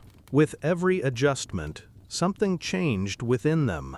The old fears softened into new anxieties, shaped by the city's peculiar dangers and opportunities. Suspicion lingered, of strangers, of unfamiliar machines, of the threat that their fragile world could be swept away at any moment. Yet so did hope. Each successful adaptation, each night survived without incident, reinforced a sense of agency and belonging. The group began to see themselves not only as outsiders struggling to endure, but as inhabitants of their own strange home, capable of shaping their future, however uncertain. A new kind of confidence took root. Children who once hid from noise and strangers now darted out to explore, returning with news and finds. Adults who feared the city's gaze learned to blend in, mimicking the movements and habits of those around them, disappearing into crowds when necessary. Even the oldest, those whose lives had been written in the language of silence and shadow, found meaning in the city's chaos, watching, learning, remembering. The city was no longer just a backdrop to their struggle. It was a living force, both enemy and ally, shaping them as surely as they shaped their makeshift home. Through trial and error, through patience and invention, the cave people were becoming something new, not quite of the past, not yet of the present, but somewhere in between, guided by the memory of what it meant to survive and the hope of finding, at last, a place to truly belong. Living in a world built on glass and steel, the cave people found that the wisdom of ages past was both a gift and a stumbling block. Some lessons from the old world translated effortlessly, weaving themselves into daily survival with surprising ease, while others, once essential, became burdens or even dangers in the new reality. Every day in the city was a test, a sorting of what to carry forward and what to leave behind. The most enduring skills were those rooted in observation and caution. Their ability to read subtle signs, the shifting of light, the scent of rain, the change in air pressure, remained invaluable. Even in the city, where concrete and machinery replaced moss and rock, the habit of constant vigilance helped them navigate the unpredictability of urban life. They noticed things city dwellers missed: the sudden quiet that signaled approaching trouble, the warmth of a vent hinting at a nearby heat source, the faint aroma of food wafting from hidden kitchens or dumpsters. Instincts for tracking and scavenging were easily repurposed. Their eyes caught movement in the periphery. Their hands knew how to test for rot or danger. Their feet found the safest paths through the chaos. Cooperation and nonverbal communication, honed in the caves and around ancient fires, proved just as useful here. In the noise and confusion of the city, a quick glance, a gesture, or a shared look conveyed more than words ever could. The group's cohesion, their willingness to share, to take turns watching, to band together against threats, kept them safer than any wall or door. The rhythm of group living, of knowing when to lead and when to follow, of trusting the collective wisdom, became a shield against loneliness and despair. Old skills with the hands, too, found new life. The patience to weave and build, to patch and repair, transformed scraps into shelter. Knot tying, learned from making nets and snares, helped fasten tarps and bind together makeshift walls. The instinct to gather and hoard, to use every part of a find, made sure nothing was wasted. Plastic bags became rope, broken glass a cutting tool, tin cans a vessel for food or water. Yet not every lesson from the past proved helpful. The instinct to hide at the slightest sound, to vanish into shadow at a hint of danger, sometimes clashed with the city's need for boldness or visibility. In places where invisibility was impossible, lingering in the background attracted suspicion. Trying to disappear in a crowd could make one more conspicuous. And moving silently at night risked startling someone more frightened or aggressive. The fear of open spaces, so sensible in the wild, often kept them from safer or more comfortable spots within the city, simply because the environment felt too exposed. Resourcefulness born from scarcity could also become a trap. Their reluctance to discard anything, bones, wrappers, bits of wire, quickly led to clutter and confusion. In a world where waste was both everywhere and sometimes dangerous, knowing what to leave behind became just as important as knowing what to keep. The habit of taking food immediately, no matter its source, sometimes brought trouble with authorities or neighbors. And ancient caution around strangers occasionally caused them to miss gestures of kindness or offers of help. Some rituals and taboos faded in the glare of city life. The reverence for fire, once the heart of the home, became a liability where a single wisp of smoke could invite disaster.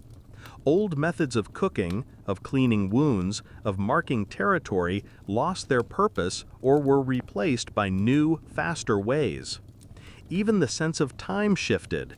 The seasons and the moon mattered less than the schedules of buses or the opening hours of a soup kitchen.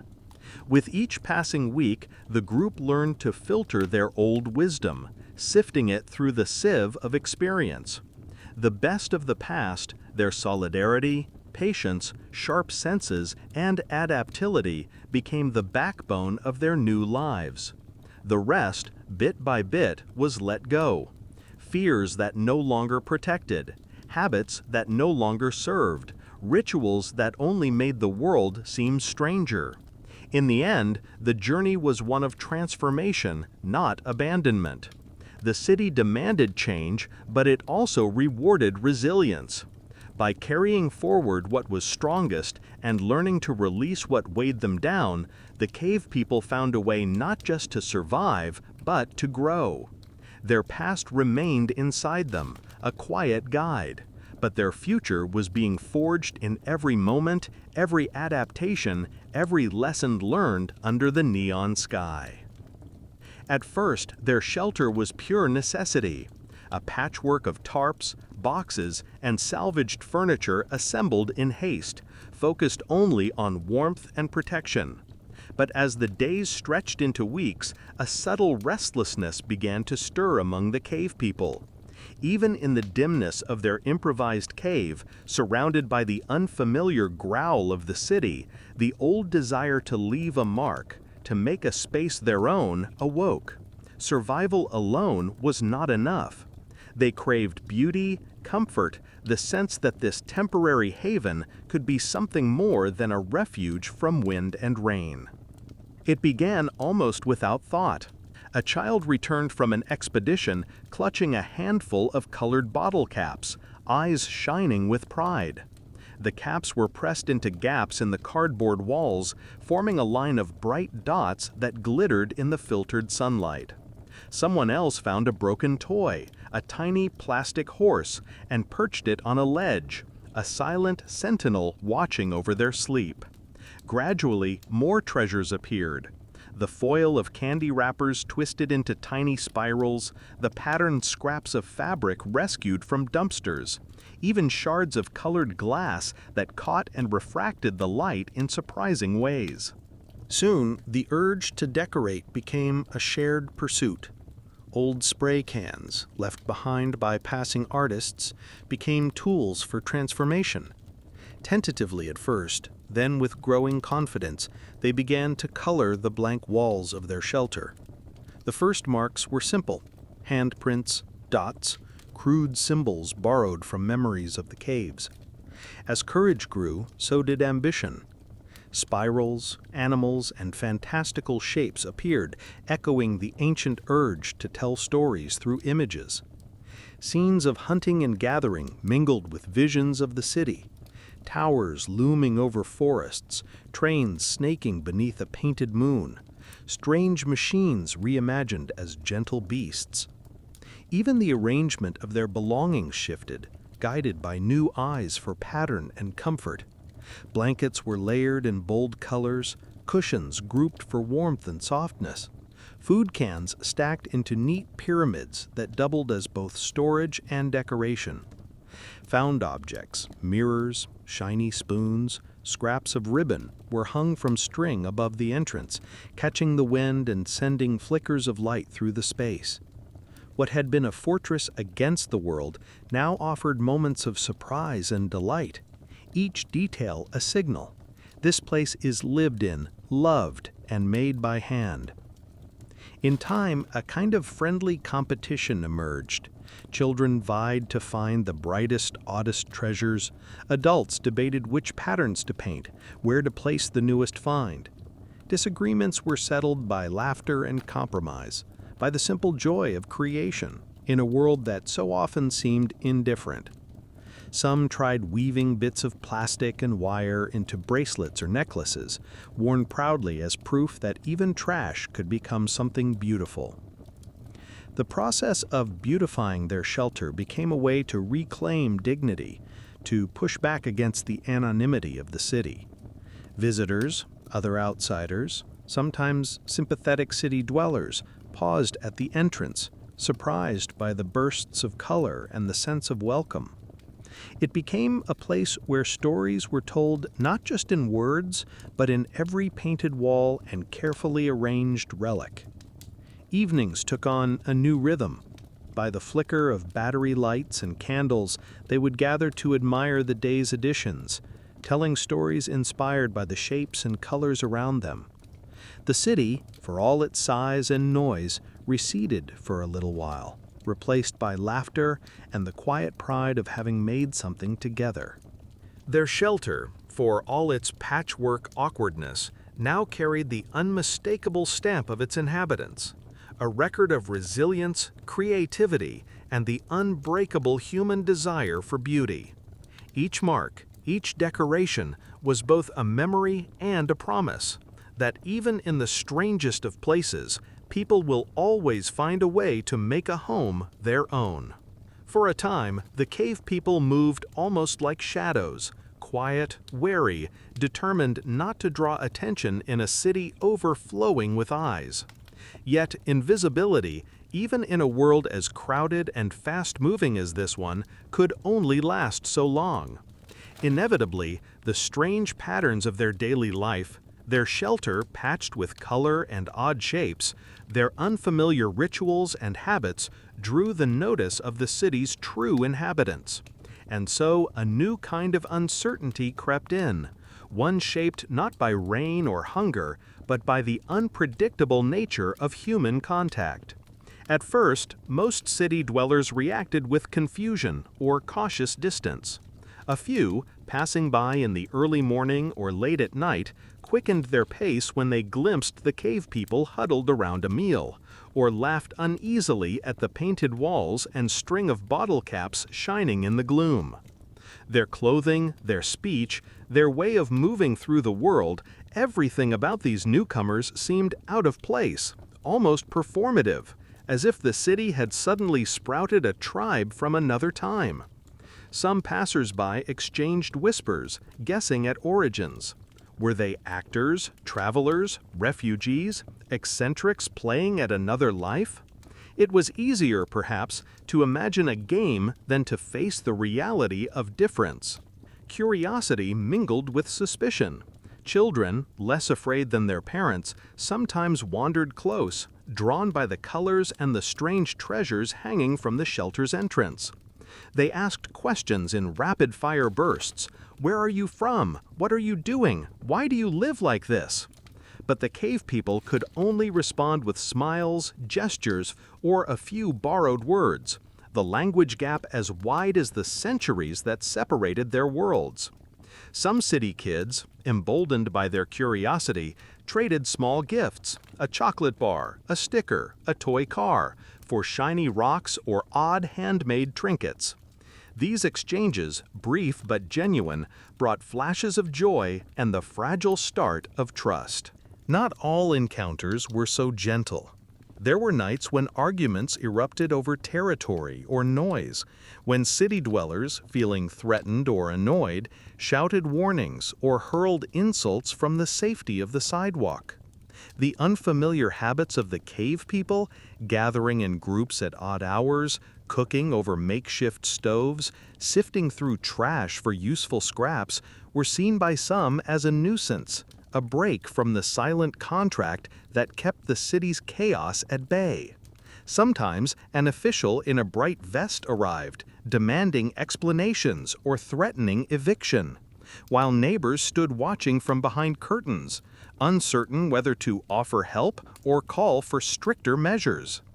And yet, human curiosity is a force as ancient as fear. Some among the city folk, compelled by empathy or simple intrigue, lingered at the edge of the cave people's world. A retired teacher offered language lessons in exchange for stories of the past. An artist brought paint and brushes, eager to see the old magic of cave drawings reborn on a city wall. A market vendor, noticing the children's hunger, quietly left fruit at the edge of the shelter each morning. Slowly, carefully, connections formed, fragile, often awkward, but real. With each exchange, both sides learned. The cave people began to understand the patterns and rhythms of the city. When to stay out of sight, when to blend in, how to return a smile or a nod in greeting. They learned that laughter could bridge the widest gap, that kindness could follow a misunderstanding. The city dwellers, in turn, saw past the strangeness and discovered resilience, humor, and a spark of creativity that mirrored their own. Conflicts did not vanish, nor did the fears on either side. There were setbacks, misunderstandings, even moments of cruelty. But there was also a growing sense of possibility, that the line between outsider and neighbor was not so unyielding after all. The painted shelter became a conversation piece, the subject of rumors, stories, and sometimes even admiration. What had begun as an island of difference slowly took on the shape of a shared space, a place where the new and the old, the familiar and the unknown, could meet in wary, hopeful truce. In this uncertain peace, both the cave people and the city found something unexpected. Not just the challenge of coexistence, but the first fragile glimmers of belonging. Where suspicion once ruled, curiosity and kindness began, tentatively, to take root. And every small moment of connection became a stone in the foundation of a future where even the most unlikely neighbors might learn to live together. In the heart of their strange, patched-together home, the cave people felt the old ache for ritual stirring within them. Survival alone was not enough. In the silence after a hard day's scavenging, or in the hush before dawn, they sensed a need for moments that lifted them above hunger, fear, and uncertainty.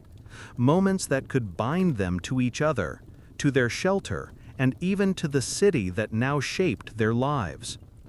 At first, these new rituals emerged as small habits, gestures meant to mark the passage of time or claim a patch of happiness amid the city's rush. The group began to gather each evening around a circle of flashlights and battery lanterns, sharing what little food they had found that day. They would recount stories, some from the old world, tales of hunts and fire and the wisdom of ancestors. Others spun from the city itself, legends growing up around elevators, vending machines, and the quiet, magical arrival of morning heat from unseen pipes. These nightly gatherings became their hearth, a time when laughter could rise above exhaustion, and every voice, young or old, was invited to add a line to the communal tale. Soon, new celebrations took root. The first day they survived a fierce storm without a single leak, they marked the occasion by painting new symbols on the shelter's wall, everyone leaving a colored handprint in a spot of their choosing. After that, any shared victory, a day without hunger, a new friend made among the city dwellers, the rescue of a lost toy, or the repair of a favorite chair became reason for a tiny festival. They would decorate the entrance with whatever bright scraps they'd found, sing a song or beat a rhythm on empty cans, and share a treat, no matter how small. Birthdays, once lost to memory, were reimagined. If someone mentioned a day they remembered as special, the group would declare a new birthday, and the shelter would fill with improvised gifts, a string of beads, a drawing on cardboard, a hat woven from found fabric. Each person was honored in turn, the tradition becoming not a marking of age, but a celebration of having survived another cycle of city seasons together. Rituals grew around the practical, too. A rain ritual was born. Before every storm, they would test and reinforce their shelter, then gather close and listen to the first drops, eyes closed, sharing a quiet hope that their home would hold. On the coldest nights, a warmth ritual saw everyone layering blankets and huddling close, telling stories until the air itself felt gentler. If a new item was brought into the home, a found chair, a lamp, a useful tool, it was greeted with a simple ceremony, a name, a wish for luck, a place in the group's growing myth. Slowly, Traditions grew that bridged old and new worlds. Children led games that wove together memories of forest chases with the adventures of exploring city blocks. Adults experimented with cooking rituals, blending ancient recipes with canned soup and market finds, laughing at the odd flavors and declaring favorites for the week ahead. The group even invented a festival for the changing of the city's lights, watching from rooftops as street lamps and billboards flickered on in unison, celebrating the Night of 1,000 Suns with songs and shared sweets. Above all, these rituals became a way to belong, not just to each other, but to the rhythms of the world around them. In painting, music, and play, in honoring victories and softening defeats, the cave people made space for joy and meaning in a place that had once seemed only cold and strange. Their new traditions gave structure to their days, something to look forward to and remember. Each ceremony, however small, was a reminder. They were not just surviving the city, but slowly, stubbornly making it their own. Through ritual, the unfamiliar turned familiar. The old longing for connection became a tapestry of shared acts, handprints and stories, laughter and song, simple meals and the glow of gathered lights. In these moments, their shelter was more than a refuge. It was a true home, a place where new stories and new beginnings could take root and grow. The city, in all its relentless noise and flickering light, had become a crucible for transformation. The people who first stepped trembling into its concrete wilds, clutching the memory of moss, stone, and fire, were not the same as those who now gathered each evening in their shelter, hands streaked with paint and hearts tangled with stories both old and new. With every day survived, every strange encounter, every challenge met and mystery solved, something essential shifted within each member of the group. At first, the instinct was to cling tightly to the past, to the safety of familiar rituals and unspoken rules. Fear marked every decision, and the city's unknowns loomed as threats, not opportunities. But necessity is a patient teacher, and adaptation its greatest lesson. The cave people learned not only to endure, but to open themselves to the city's unexpected gifts.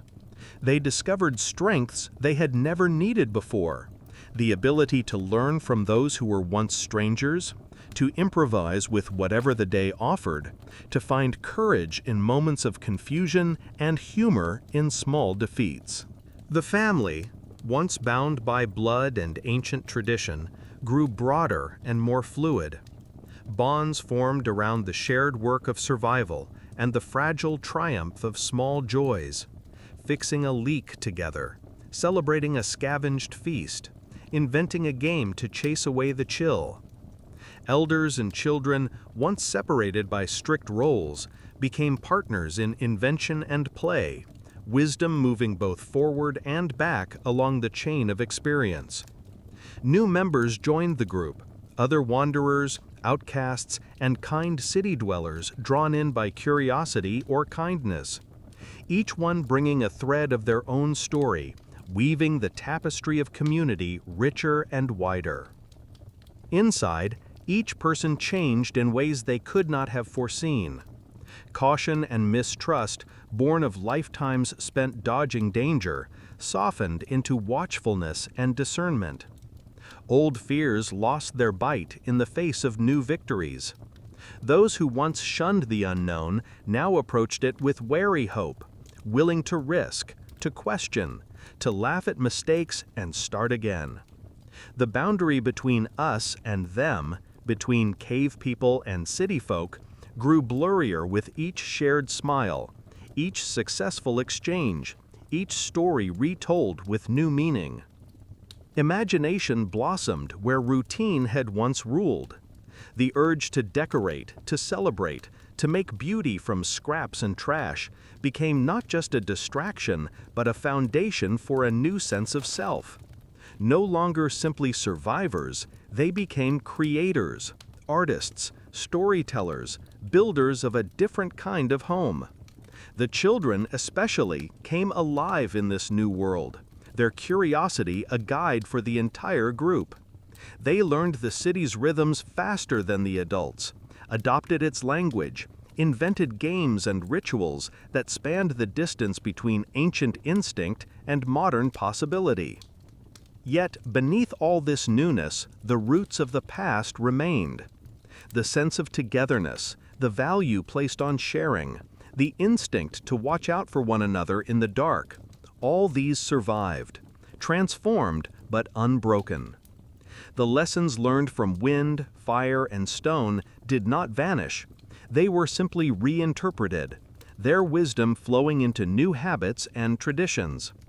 The city's miracles, electricity, running water, warmth at the twist of a dial, became woven into the everyday without erasing the wonder or gratitude that had always been at the heart of survival. In the quiet hours, looking back, each person carried memories of who they had been and amazement at who they were becoming. The hardships they endured did not make them harder, but softer in the ways that mattered. More willing to forgive, to try again, to see possibility where before there was only fear. The home they built together was not just walls and shelter, but a living, breathing testament to the power of change. A space shaped by old instincts and new dreams, by the urge to belong and the courage to begin again. The journey had remade them. They were still cave people at heart, but now also citizens of a wider, brighter, more complicated world. In their laughter, their rituals, their willingness to greet each new day with hope, they embodied a truth as old as time, that to survive is good, but to change, to truly become, is to live. And in the end, what remained was not just a home, but a sense of self as boundless and full of promise as the city sky.